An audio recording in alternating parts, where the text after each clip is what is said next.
અમદાવાદને હવે મેડિકલ ટુરિઝમના રૂપમાં એક નવી ઓળખ મળી રહી છે। વિશ્વના વિવિધ દેશમાંથી દર્દીઓ અહીંયા સારવાર કરાવવા માટે આવી રહ્યા છે। વિદેશી દર્દીઓ અમદાવાદ કેમ પસંદ કરી રહ્યા છે તે જણાવી રહ્યા છે અમારા સંવાદદાતા કેતન જોશી। આ અમેરિકાના રાલે શહેરથી અમદાવાદ સારવાર કરાવવા માટે આવેલા ઈલાબેન શાહ છે। અમદાવાદની એક હોસ્પિટલમાં તેમના ઘૂંટણની સર્જરી કરવામાં આવી છે અને તેઓ હાલ આરામ કરી રહ્યા છે। એ જ રીતે વિવિધ વોર્ડ અને હોસ્પિટલોમાં દાખલ આ દર્દીઓ અમેરિકા, યુરોપ અને આફ્રિકન દેશોમાંથી આવ્યા છે। અમદાવાદ પસંદ કરવાનું મુખ્ય કારણ અહીંની શ્રેષ્ઠ સારવાર છે, જે વિદેશ કરતાં ઘણી સસ્તી છે। વિકસિત દેશોમાં શસ્ત્રક્રિયા અને મોટી સારવાર માટે મહિનાઓ સુધી રાહ જોવી પડે છે। આના કરતાં સારું અમદાવાદમાં દર્દીઓ આવતાની સાથે જ સારવાર શરૂ થઈ જાય છે। એક તો મને એમ લાગે કે ઇન્ડિયામાં જે ટ્રીટમેન્ટ થાય છે ને એ ખૂબ જ સુપર્બ છે, એમાં બે મત નથી।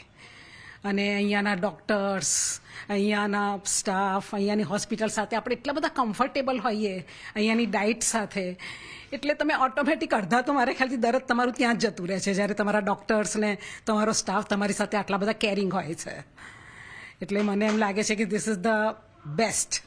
People come from abroad for dental treatment because ત્યાં બધું જ કોસ્ટલી હોય છે, માટે ઇવન ઇમ્પ્લાન્ટ માટે પીપલ કમ ત્યાંથી ડાયરેક્ટ ડેન્ટલ ટ્રીટમેન્ટ માટે પણ આવે છે।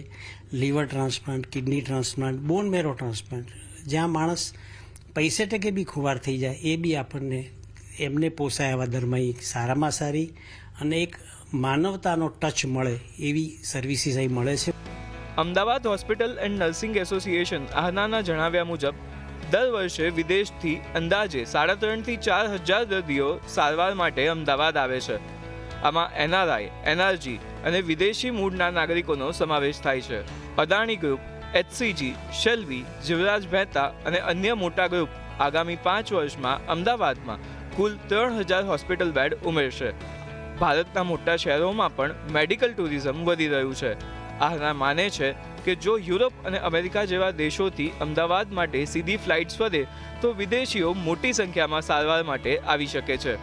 જરૂરિયાત એ છે કે અમદાવાદની જે એર કનેક્ટિવિટી વિદેશો સાથે છે તે ઘણી ઓછી હોવાથી કદાચ આ પેશન્ટો ઓછા પણ આવતા હશે। જો અમદાવાદને યુરોપ, અમેરિકા અને બીજા દેશો સાથે એર કનેક્ટિવિટી સારી મળે તો આ પેશન્ટોમાં ઉત્તરોત્તર વધારો થઈ શકે તેમ છે। વિકસિત દેશોની તુલનામાં ગુજરાતમાં સારવાર સસ્તી અને સરળ છે, તેથી જ હવે તબીબી ક્ષેત્રમાં રોકાણ વધશે તેવી આશા છે। અમદાવાદમાં વિદેશી દર્દીઓની સંખ્યા સતત વધી રહી છે।